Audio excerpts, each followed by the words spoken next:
Malupit na lanse ni Master Joy ng Pagadian. Panoorin nyo.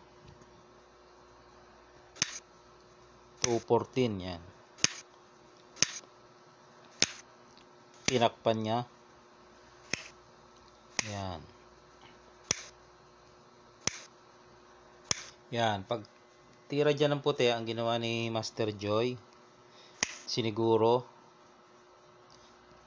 dito lang yung puti, oh.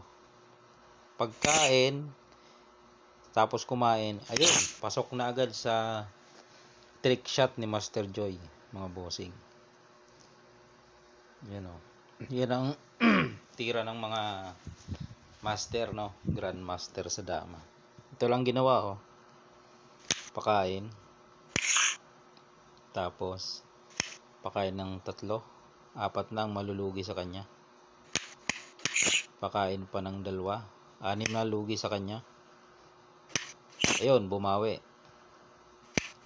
Tama naman doon si Master Joy. Kakain pa ang puti. Kain 2. Ayun, may baho pa dito. Pero hindi pa natatapos. May tira pa ang puti, eh. Dito tumira.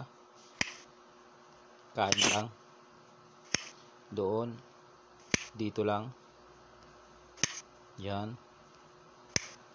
Ito yung ganito yung laban nila, nung kalaban ni Master Joy. Renato yata ang pangalan. Yan. Nagpakain. Hindi dyan. Dito. Tumira dito. Yan.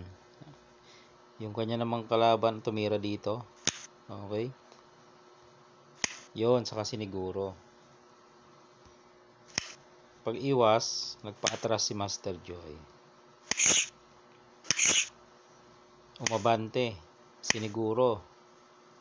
Tinakpan. Ayan. Siyempre, nagpakain. Pumunta doon. Tumira dito. Siniguro. Tinakpan. Yun. Ang lupit ng nung lanse doon ni Master Joy.